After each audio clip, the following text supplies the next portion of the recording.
Yeah. What's up, everybody? And welcome to another episode of Black Side of Liberty. All my being of light, art, culture, and knowledge out there. Welcome to the episode where we're going to have Libertarian Presidential candidate Black Robb on. Black Robb! His name is Sam Robb, but we're going to be talking to him soon. But first, I have a few announcements. I had to switch up my mask because I had a protest yesterday and I actually misplaced my usual mask. So, I had to break out the secondary one. I hope this one looks wonderful to you guys. But anyways, I got a few announcements. First and foremost, like I said yesterday, I was out protesting at the Reopen California protest out here in Fresno, and they've been happening all over the country. So please be sure to look that up. Shit, all you got to do is look up the hashtag Reopen California, Reopen CA, Fully Open California, Fully Open CA, all that. You know what I'm saying? Reopen America, Reopen USA. Just look it up. They're happening all over the state of California, and they're happening all over the country. So if you want to get involved in one of those protests locally, definitely do so, okay? I did so yesterday, and that video is available on my YouTube channel, so y'all know what to do. Please be sure to subscribe. Let me get that banner up there. Shit, I'm working in the studio doing my own thing today, so you know what I'm saying? Please work with your boy. And that leads me to another announcement that I want to make. Oh, wait. Hold on. Really quickly, there is more protests scheduled. For instance, there is another one scheduled or planned this Saturday in Los Angeles, Huntington Beach, back in Sacramento, all of that good stuff. So please be sure to get involved in this Saturday's protest. Check that out online. But like I said, unfortunately, I do have another announcement to make, and that's that my man Marcus Liberty has to leave California. He has fallen victim to COVID-19 and his stresses on the economy here in Fresno. So unfortunately, like most Californians, he got to pack it up and leave the state. So he's actually packing it up and heading out to Texas this weekend. So please be sure to donate. We are trying to send him back with whatever we can because he's not working right now, like myself. So please be sure to donate whatever you can. We did get a recent donation of $100 that was given to us to keep this show going for the next few months if we can, So however long that we can, we're going to keep this Black Side of Liberty going for you guys. But yeah. Like I said, Marcus Liberty is leaving, so I'll be working the studio by myself from now. So if you live in Fresno, you're computer savvy, can click around on some buttons and shit, hit me up because I need your help, okay? So please contact me. Donate your time. You ain't got shit to do, especially if you're a non-essential worker or you're in school or none of that shit. Please get involved in the revolution. It's all hands on deck. Right here, right now. Also, another announcement is the Taxation is Theft Fest. Yeah, Tit Fest 2020 Tit Fest is coming up. It's happening right here, right now. Check out the website, Taxation is Theft Fest 20 taxationistheftfest.com, and be sure to get your tickets, get involved in the event. I will be there, and so will my guest, Mr. Sam Robb. Hello, Sam, and thank you so much for joining in to the Black Side of Liberty. Thank you for having me here, man. Appreciate it.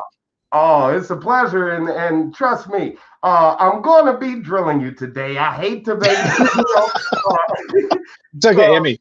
Bear the grunt of, what's going on, the frustrations in the country on you right now, Mr. Robb, but you are a candidate running for president of the United States on the Libertarian ticket. So I'm going to ask you a whole lot of questions. So in advance, I do apologize. Like I tell you, I'll tell all of my guests, I don't tell anybody any questions that I'm going to ask in advance. You know what I'm saying? To keep this interview as authentic as possible. Okay? So with that said, okay. Yes, indeed. And it is National Day of Prayer, so you better say your prayers. But Sam Robb, who are you and why are you running for president of all things, man? I'm just some guy from Pittsburgh, Pennsylvania, and well, there's two ways to look at it. One is that I looked at our country. I'm not happy with the way that that our country's going. I don't like that the Republicans are turning into soft Democrats. I don't like that the Democrats are turning into hard socialists. And I really want my girls and my grandchildren to be able to grow up in the country that's the land of the free. So I figured somebody needs to step in and start talking about liberty and start making noises about it and trying to do it in a way that reaches out to both the left and the right and the center, the independents in the country. So that's one answer. The other answer is I was left unsupervised, and that's actually my favorite. I like that for sure. I get that one all the time. You know what I'm saying? My wife, she had to reel me in every now and then. I don't know what I'm doing. She's like, "You ready for what again? You didn't even tell me that." So, yeah, but tell us more about who you are. You're a preacher, aren't you? Okay. Yeah, actually, you mentioned I'm going to be at Taxationist F Fest Sunday morning, 11 o'clock Eastern time. I'm going to be delivering a little sermon. I'm a preacher. Not a pastor. I like to make sure that people understand. I don't lead a church, but I do preach. I do teach. I've been involved in my church for years doing that with youth group and teenagers. I teach at a veteran center. One of the reasons I teach at the veteran center is because I'm a former Navy officer. So I went to school here in Pittsburgh, Pennsylvania, Carnegie Mellon University. Got my degree in metallurgical engineering. Went into the Navy. Served for a couple of years as an officer there when my ship was decommissioned, came back to Pittsburgh and taught myself computer programming. And I've been working as a startup developer for about the last 20 years or so.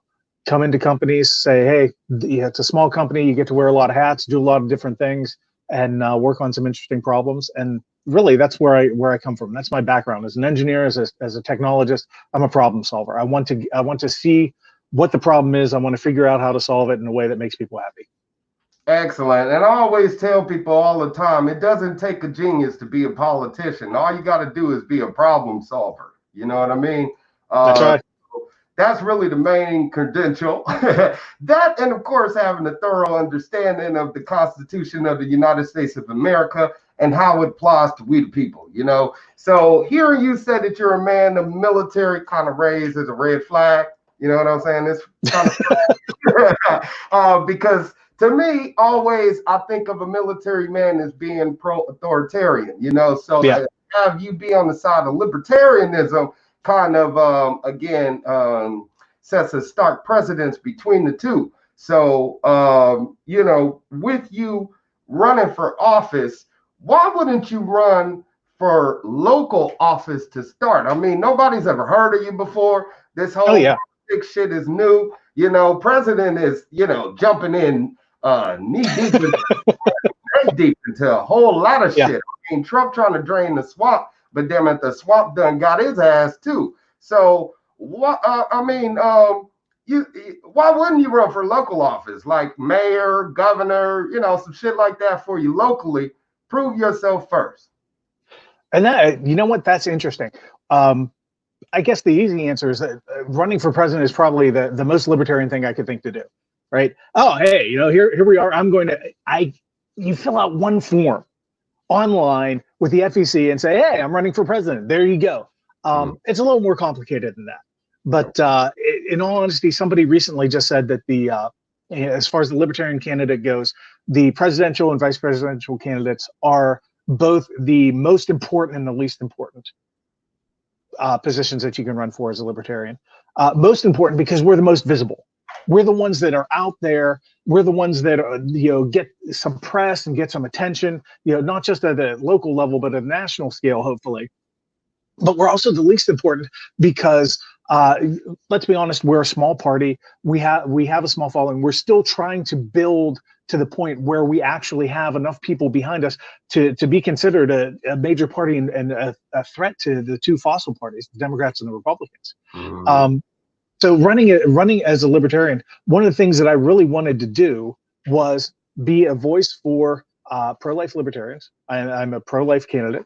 I want to be a voice for Christians because there are a lot of Christians out there who don't understand, hey, you can be a libertarian and be a Christian. You can be any religion, any non-religion. You can be non-religious. None of that matters. It's all about individual liberty. And I think that there are a lot of people out there who fall into the camp of someone who likes liberty, loves their country, but feels like they're trapped in this, red or blue dilemma. And I want to show them that there's something out there. I want to show them that they can vote gold. Good, because right now that's what people are looking for, is a different dynamic between the Republicans and Democrats. They seem to be fighting over the same issues that have divided us more and more as Americans. Issues that shouldn't be on the table, like abortion or being pro-choice altogether, whether it be abortion, marijuana, fishing without a license, driving without a license. I'm very well aware of that. But, when it comes to freedom of choice, that's very broad, and to be a defender of that, you really have to remove it from the political arena altogether, because, realistically, it shouldn't be there. And when it comes to the Constitution and you swear to uphold that, you're going to have specific guidelines within that, as you have had in the military, And actually, can I say something? You mentioned about the military. One of the interesting things, I was in a debate last night, and I was in there with Adam Kokesh, and he's former military.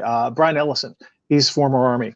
I was in the Navy. One of the interesting things you find in the military is that you actually have a very strong strain of libertarianism running through the military. Yes, it's an authoritarian setup. It's very regimented, but we voluntarily place ourselves in that environment because we take our oath to defend the Constitution seriously, because we take our desire to defend our nation seriously.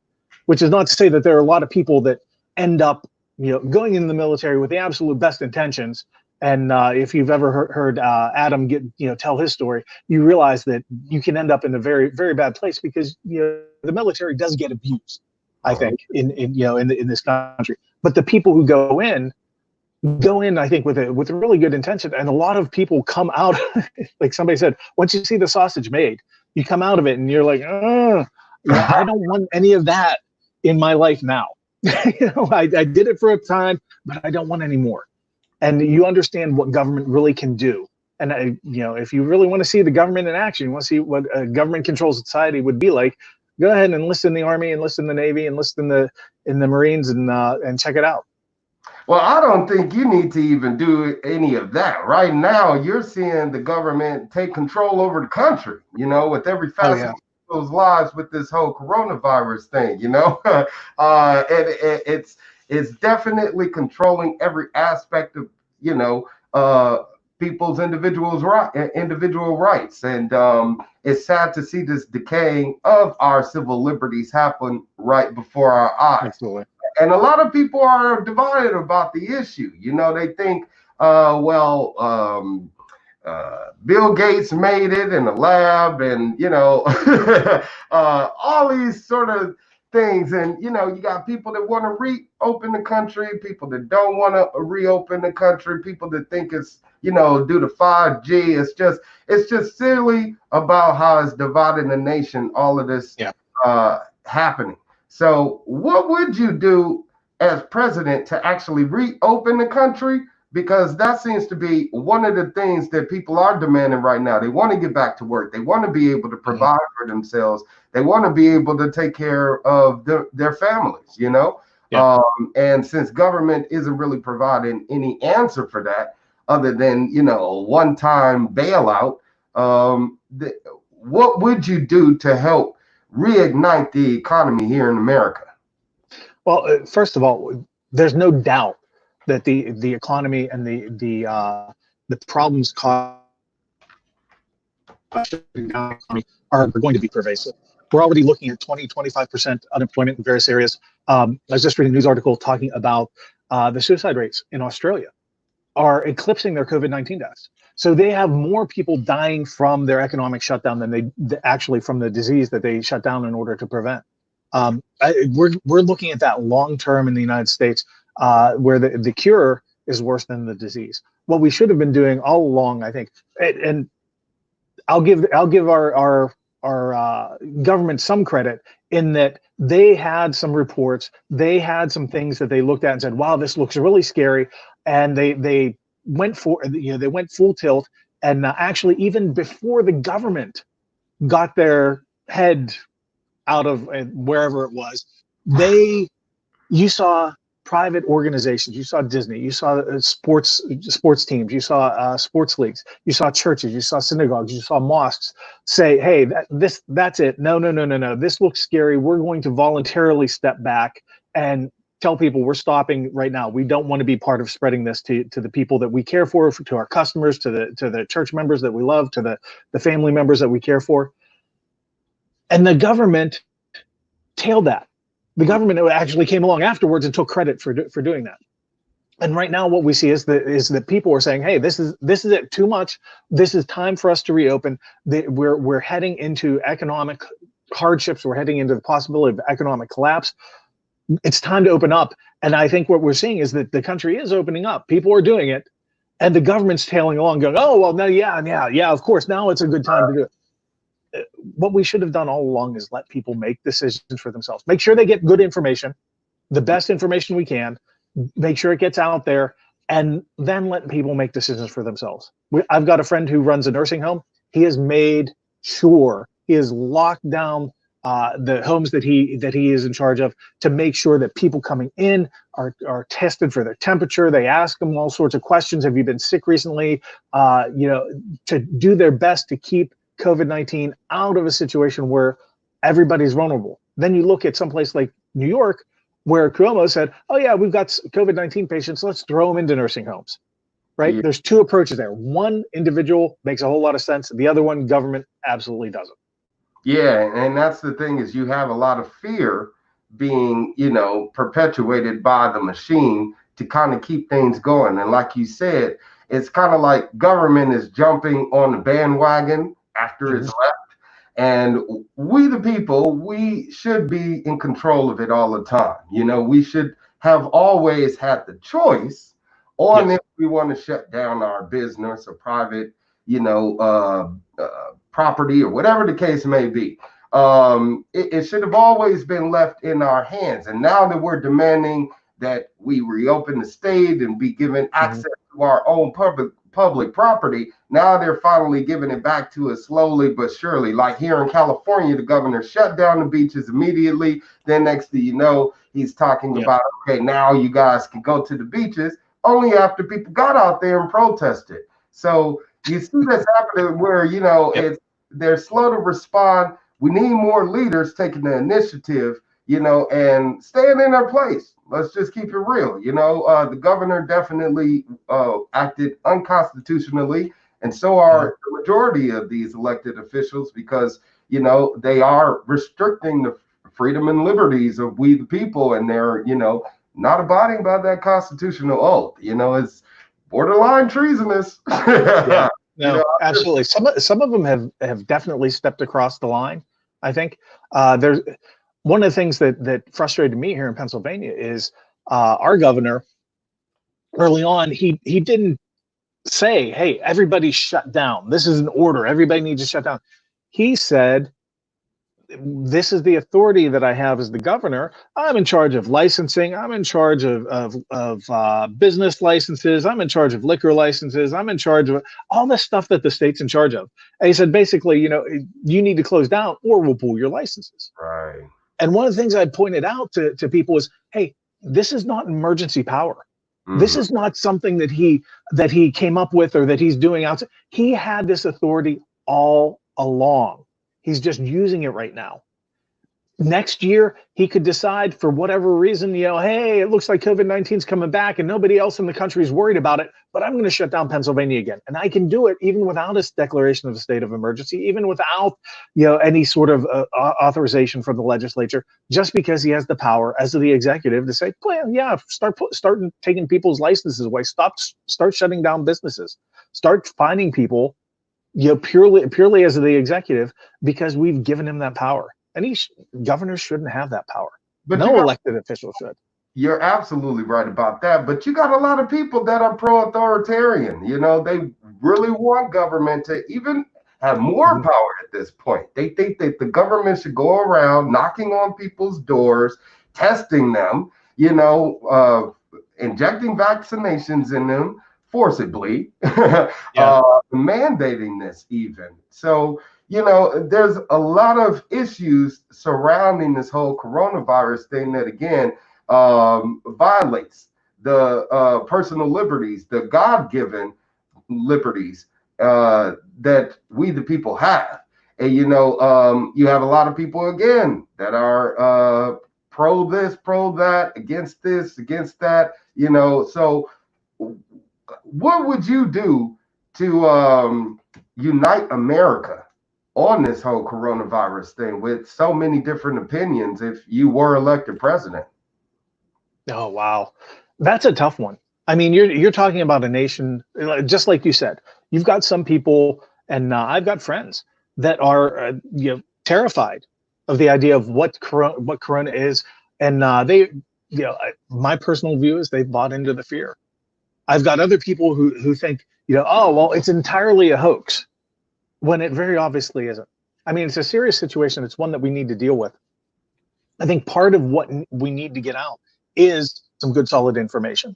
Because when you look across the country, you realize very quickly that there are certain cities, there are certain places, New York City is the prime example, where proximity, where the population density, where the housing density, where the use of public transportation really has enabled the spread of corona.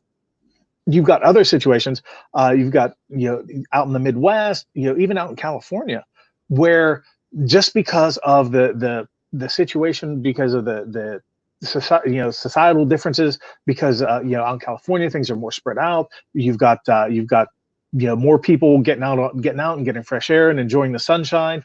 You've got an entirely different situation.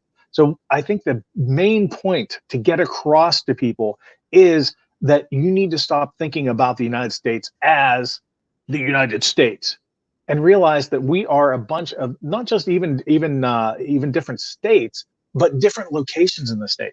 Western Pennsylvania is entirely different from Eastern Pennsylvania, right? Mm-hmm. What's right for Philly is not necessarily what's right for Pittsburgh. What's right for Pittsburgh is not necessarily what's right for Omaha. What's right for Omaha doesn't cut it in Fresno.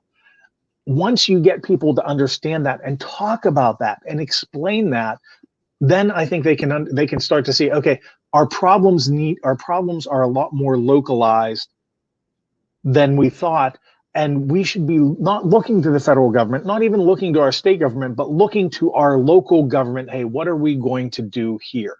And that's a very different problem. That's something that's much more I don't know, want to say inclusive, controllable, where you can say, hey, now instead of worrying about and fighting with someone across the country about, well, it's wrong to shut down the subway systems. What do you mean? I don't even have a subway system here. You can say, okay, here, we're talking about what we're going to do.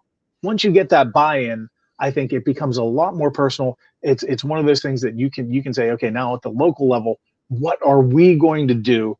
And instead of telling you what you're going to do, the state can say, when you decide, tell us how we can help you. Yeah. And states, when you decide, federal government, tell us how we can help you. We're not going to direct, but we're here to offer you the communication, the information, and the resources to help you make the good decisions and help you make the right decisions for you. Right. And as president, you definitely want to lead by example, provide those Yep. resources, make them available, and presenting, I guess, a message that is more promoting of positivity Yeah. versus negativity. We've seen that happen in office. Excuse me. That is not an earthquake, thank God. But, yeah, so it's crazy because we see dividing parts here happen in our country, and a lot of white people don't realize it, but you do live in two Americas. You realize that, right? You have Yeah. the No. Absolutely. Yeah. and you have the plantation of America with a triple K. So for the black man, it's a different world out there, and we're seeing this happen with the whole protest over coronavirus. You have a lot of Black people that are upset about the response that the police are having about these protests and treating and dealing with these protesters versus how they deal and have dealt with Black people and people of color of the past, when they have protested. So when it comes to that different dynamic, there's an element brewing of anger. You see what I'm saying? I can imagine, yeah. Yeah, absolutely. So we're seeing this happen, and we're looking at historically what has happened to Black people when we have taken up arms, such as with the Black Panther Party, and their response to it. And the majority of our Black leaders have been gunned down, and snuffed out in some way, shape, or form. And that's what the Black Power movement is all about, rebuilding that liberation of self, of the Black man, of the Black person, of the Black woman, of the Black culture, the Black nation in general. So there's a discussion happening about Black people becoming more militant, because you are seeing a whole lot of protesters go out there, Trump supporters, and they are white and they got guns. And that's the difference, is if Black people had these guns and they were out there protesting, there would be a different response. So do you think that Black people should be more militant in this country when it comes to dealing with the overstepping of our government officials? One of the things that's interesting is how you normalize things, right? If you look back in the 70s, when there were some very real racial tensions, and one of the things that helped normalize the idea of interracial relationships, and not talking about marriages, but just talking about getting along with Black and white, was television, was showing some of that, was normalizing it. One of the things I think that will help long term, between the Black and the white communities, is to normalize the idea that it is not a white thing, it is not a Black thing to be armed. It is a human thing.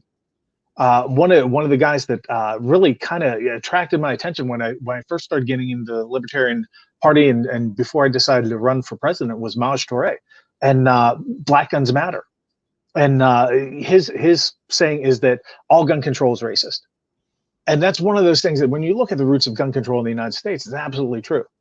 If you are out there, I don't care if you're Black, I don't care if you're white, I don't care if you're yellow, I don't care if you're purple polka dotted, whatever. You're a human being. You have a right to defend yourself. I would urge you to find someone that you can talk to about what it means to be a responsible firearms owner. That you would find a gun, whether that's a long rifle or a shotgun or a handgun, something that you are comfortable with to defend yourself and your family. That you get some training on that, and that you would learn to defend yourself. Because what we need to normalize, I think, in this country is the idea that we are not subjects. Subjects aren't armed. Citizens are armed. Subjects get told what to do. Citizens get requested what to do. And what we need to normalize is, hey, it doesn't matter who we're talking about. We are citizens. We are individuals who are responsible for our own liberty, for our own choices, and we are going to defend that right if we need to. Absolutely. And I mean, when it comes to sovereign nationality here in the country of America, it does come with the matter of you being able to defend that idea, because that's what being an American is all about. You being a free individual, no one being the master or authority over you other than yourself.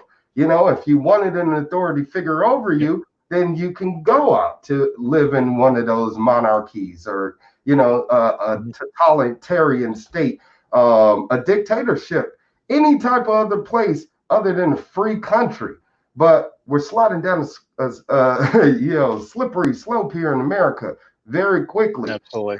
And with the discussion of Black people being armed, taking up arms, and expressing some more militants here in America. It is a matter of discussion, but that seems to be not one a black person can make. So I hope that that's one that you will continue to speak on, because absolutely. Having a white face on it, I hate to tell you, makes the conversation broad. More people listen, more ears perk up, and more people actually pay attention to what's being said. So please continue to speak on that. Absolutely. One thing that I do want to talk to you about, it is a hot topic in the news that just happened recently. A recent shooting of a black male in Georgia by white supremacists, or what's supposed to be some white supremacists, I guess. But they really just seem like they just was some good old boys. We'll just call them that, okay? But these were two gentlemen who got a report about a break-in in their neighborhood, racially profiled a guy that was jogging down the street, okay, in his neighborhood that he does all of the time, okay, was racially profiled, and then was told pretty much to stop running, and they ran him down with the truck and then shot and killed him dead. So this happened back in February. And when it did happen, there was a videotape of it. The guys videotaped it because they knew if they were to have any legal issue, they wanted to protect themselves. It went to be argued in court, and they didn't even press charges against I believe their name are the McMillans. What's their name? I'm not McMichaels. Yes. So the two McMichaels, the father and son. So the prosecutor didn't press charges against these two gentlemen, and now since the mother, the family, has filed legal actions against the city and the state, now they're looking into investigate it. But now the district attorney doesn't even want to touch it. They're leaving it up to the state's grand jury. Okay, so this is what we talk about in the black community as being a modern day lynching. Where we see black people getting killed in the news and nobody batting an eye. Nothing changes, and it seems no different than what has happened back in the 60s, or 50s or 40s or whatever. You can go back however long you want. But with this shooting of Ahmaud Arbery, that's something that is going to be a hot button issue, definitely moving into the 2020 presidential election. I hope that it is discussed on debate stage sometime in the near future. But we see that happening with presidential candidates. I mean, in my lifetime, one of the most traumatic shootings that kind of kickstarted this for me was Amadou Diallo out in New York City. That happened on Clinton's watch. And then you had Sean Bell moving along. That happened on Bush's watch. Then you had Trayvon Martin. That happened on Obama's watch. There were others, of course, but the ones that seem to be publicized in the media, these are the ones that people pay attention to. And then, with Stephon Clark, the shooting of a 22-year-old kid out in Sacramento, was shot and killed in his grandparents' backyard. That happened on Trump's watch. He didn't even touch it with a 10-foot pole, So we see these killings happening all the time. If you were elected president, what would you do about these modern day lynchings in the black community? The first thing that you got to do is acknowledge them. I actually got to watch the video from the Georgia incident this morning, and be honest, the black community has every right to be absolutely incensed, because you're out jogging. I go out walking all the time. Sometimes I've gone running. I've prepared for marathons. I've done couch to 5K. So you're out jogging. You're listening to some music, and you hear somebody yelling at you. You turn around. No, I'm going to run like hell, right? there is no way that you're going to get a good response from anybody. And then when I saw, somebody grabbing him, somebody with a gun grabs me or says, "Hey, I just want to talk to you." You know what that means to me? I want to close distance to you, right? And someone like that never has anything good in mind for you. And that's exactly what we saw, right? So the Black community has every right to be absolutely outraged at this. And one of the things that we need to do is acknowledge, one, that there are problems. Yeah, I think that things have gotten better in terms of racial tension in the United States. You go back and look at what it was like in the 40s, the 50s, the 60s, and the 70s. We're definitely in a better place, but we're not anywhere near the best place that we could be. Mm-hmm. And we need to acknowledge that, and we need to work on that. One of the big things that I think we need to do is start demilitarizing the police. Because what we have right now are law enforcement officers. Hey, here's the law. I'm going to make you do this. And there's so many laws, talk about things like, oh, hey, you got pulled over for what? Oh, for, I found, for window tint because you were driving 5 miles over the speed limit. You're driving 5 miles under the speed limit. You're driving exactly the speed limit. That's very suspicious. There's so many laws that the police basically have the authority to do whatever they want, whenever they want. And they absolutely do abuse that. We need to get out of the idea that police are law enforcement officers and get back to the idea that police are peace officers. You do not call the fire department and say, "Hey, I want you to go check out my neighbor's house because I think that they're doing something that's dangerous and might result in a fire," right? You don't. The fire department doesn't run around going, "Hey, we're just here to check. We're gonna open up all your doors and all your cabinets and check all your wiring and whatnot just to because we have the authority to." That's what police do. Mm-hmm. We need to get back to the model where the police officers are peace officers and they act like firemen. There's somebody that you call when you have a problem. There's somebody that you call when you say, "Hey, I'm in a situation where I'm worried about a third party here to advocate between me and my neighbor because things are getting heated, or I'm worried because there's something going on right now and I don't feel safe with my family here. I want someone there to back me up, not going around looking for problems." And this situation right here, with I can't even begin to describe how outrageous it is to say here is a shooting that happened. Two men. Let's even take race completely out of it. You have two men that saw another man jogging, right, grabbed weapons, and went after him. That by itself demands investigation. Doesn't matter who you're talking about. Doesn't matter what the races are that's involved. The fact that it was not immediately investigated is a travesty. Yeah, and the fact that Trump is not saying anything about it yet again says a lot to the Black community. That silence rings a very big alarm. It rings very loudly throughout the Black community. And the same thing happened just recently with a killing of a gentleman named Stephen Taylor out in San Leandro, California, where he was at a Walmart.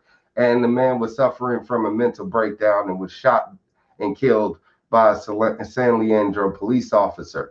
Never said a word about it. The governor of California never said a word about it. So we're seeing this insensitivity happen more and more.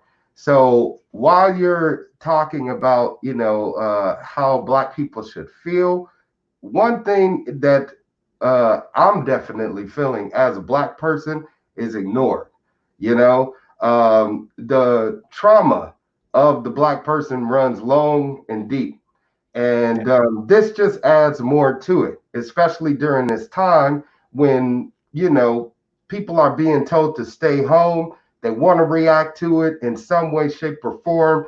They're stuck, behind a keyboard, kind of putting out all this emotion and anger instead of doing what they see white people doing, is going out and expressing their anger about, what they perceive as, them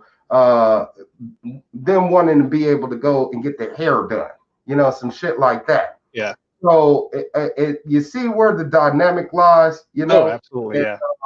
when it comes to I guess political candidates, them running for office, they always seem to muster up some sort of a message for the Black community, you know, and want to connect with them in some way or another. So do you actually have a message for the Black community, and what is that? If I have a message for the Black community, it's that you're Americans. There should be qualitatively and honestly no difference between me and you. Between my daughters are Chinese, they're adopted. Between them, between me, between you, between an immigrant that comes here from Mexico, between someone that comes here from Russia, there should be no difference. And we need to work towards that. That means working together.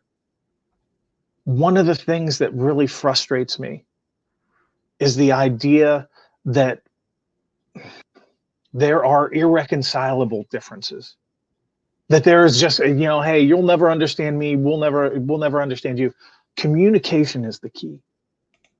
And one of the things that I think as a president, one of the things that I think, you know, that anybody in elected office really needs to do is be in touch with the people that they represent.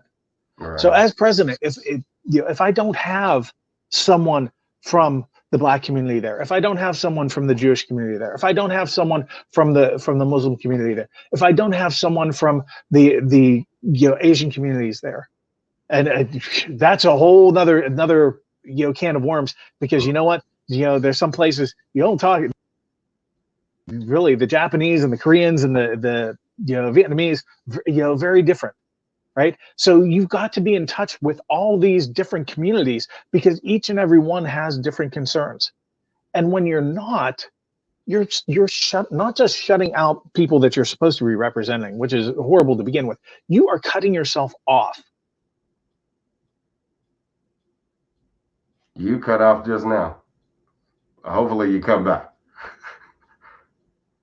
No, you're still out. All right, I lost audio with Sam Robb, but hopefully he'll jump back here any minute. Nope. Says now that you're muted. Not sure what's going on. I didn't mute you. There we go. You hear me now? Okay, yes, I can hear you now. Okay, fantastic. Yeah, I'm sorry, my mic must have gotten a little bit messed up. But when you have that disconnect, you lose input from people who have perspectives that you don't have, that have insights that you don't have, that have ideas that you don't have. You are cutting yourself off at the knees. You're crippling yourself as a legislator, as an official, as someone trying to do the best that you can for the country. And that is, to me, is ridiculous. That is why, you know, in terms, you mentioned that a lot of times you get into election season. Oh yeah, I'm going to reach out to the Black community. I'm going to reach out to the Korean community. I'm going to reach out to the Jewish community. I'm going to reach out to the Southern community. Right? Was it Hillary Clinton? I ain't never been. Right. Oh no, I lost you again on the sound, Rob. Oh, there you go. You're back. I lost you on the Hillary quote. Oh man, again. You know what? Here, I'm gonna. I wanted to hear that too. Nope. Now it's muted. Nope, can't hear you. No. Now I can hear you. Check. This is horrible. You're good. You're good. Can you hear me? Can you hear me? I'm talking to you. Can you hear me? I can hear you. I can't hear you though. Unfortunately. Exactly. So let me see. There we go. Can you hear me now? Now I can hear you. Oh man, this is all right. Fantastic. Hey, like our country, my headphones are broken. You gotta love it. See, and this is how they want us to work from home. You know what I'm saying? If you work, you have an office, you know, they don't want you to work in the office environment anymore. Now you got to do the Zoom rooms. Yep. So yeah. But if I have a message for the Black community, it's that I don't just want your votes. I want you to understand that if I am president, I want to hear from you. I want to talk to you. I want your input. I want America to be, I want everyone living within the confines of the borders of this country to understand that they're Americans that they are people who deserve the right to life, liberty, and the pursuit of happiness. And it's my job to listen to them and do the best that I can to help get them exactly that. Amen, brother. Thank you for saying that. And I think that's one of the things that we definitely want to hear, is one that's more unifying, one that is more inclusive and takes away the black, white, all of those different diverse differentiating terms that have been applied to us, all of these labels that keeps us from uniting as Americans. The one thing that I've learned in my world travels is that if you go to some place like England, and you ask a black English person, what are they? They just say, I'm English. You can ask an Indian English person from India, and they would be like, I'm English. So you can ask an Asian person that's there, no matter if they're from China or, from Japan or whatever the case may be, they're English. They don't say I'm Japanese English or I'm black English, but why do we have that here in America? We definitely need to have a president that is willing to break down these terms, get rid of it altogether, and unite us as Americans, because that's what's most important right now. And you talked about American culture, so I want to talk a little bit about that, because one thing that does unite us here in America is our love of entertainment, and you struck me as a guy that's seen a little bit of black entertainment television in his lifetime, you know what I'm saying? So I would like to ask you, if we could just leave things on a positive note, what's your favorite black TV show? If you got any, you got to tell us. We got to know. Oh, wow. When this goes back a ways. I don't watch a lot of television right now.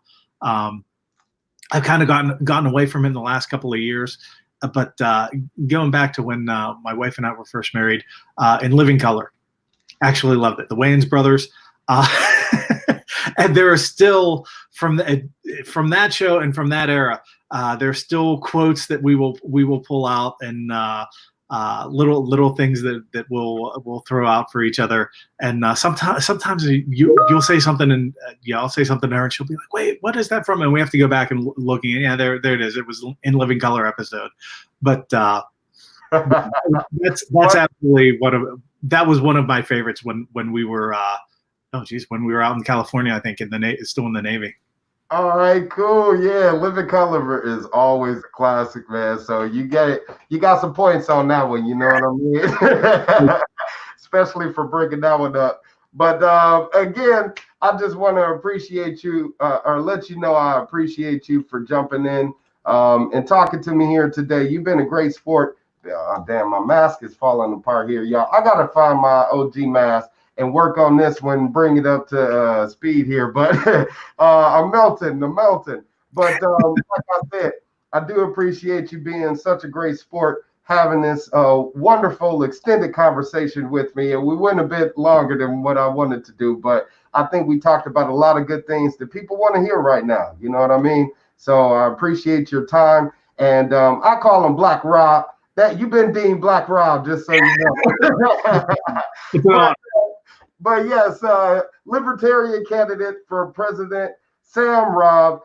Join the Rob mob. Yeah, if you could tell them, Sam Robb, what do you need from people out there to help with the campaign? How can they join the Rob mob? Oh, very first thing you can do is hit samrob2020.com. Take a look at the platform there. The next thing that I'd like you to do is to go and check out lp.org and join the Libertarian Party. I'm running as the Libertarian candidate. If you take a look at the platform, my platform, the Libertarian Party's platform, that is where America needs to be. Whether you are talking about me eventually being president or one of the other Libertarian candidates, we all want to drive in the same direction. We all want to get to the same place, and we all want to make America free again. You're right about that. You're right about that, my man. And we all want to fight. We all want freedom, whether you're a Libertarian, Republican, Democrat. Yeah. If you're a patriotic American, that's what you're here in this country for. Whether you're an immigrant, whether you were born here, you want to stand for the values and principles that make this country great, and that's freedom. First and foremost, last but not least. But yeah, before I melt anymore over here, I do appreciate you again for jumping in here, my man. I do want to make another announcement because I'm going to have a very special guest this Sunday for Mother's Day. I'm going to have my lovely, sexy wife, Crystal Wildstar. She's the mother of my son, Chancellor, and she will be here this Sunday for Mother's Day. But before I get out of here, Mr. Sam Robb, preacher man, can you give us a little something, because it is the National Day of Prayer, and if you could just give us a little prayer before we get out of here, because I feel like the people of America could definitely use it right now. Absolutely. Father in heaven, Lord, we come to you in the name of your Son, Jesus Christ. Lord, we ask you for the gift of patience. We ask you to watch over us as we go through this trying time. Lord, more importantly than anything, we ask that you would bind us together, that you would help us to share our hearts and our concerns with one another. Lord, that you would use us to lift each other up, that you'd use us to be a comfort and a blessing to those around us in our communities. And we ask this in your name, dear Jesus. Amen.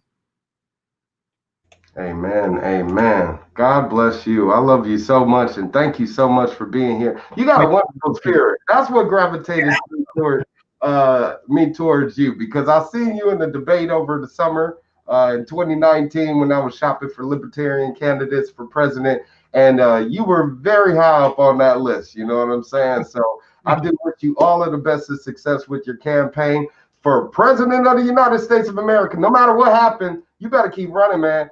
Shit, you better run for a local office and win. We want the Rob mob to take over there and get this man elected.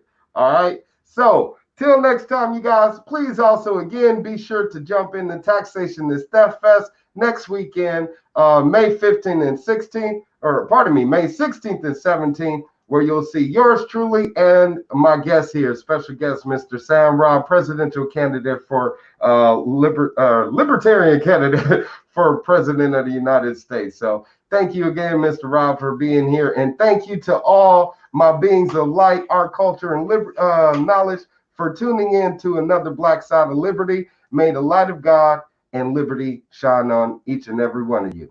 Till next time, you guys. Yeah, take care, and God bless you all. Peace.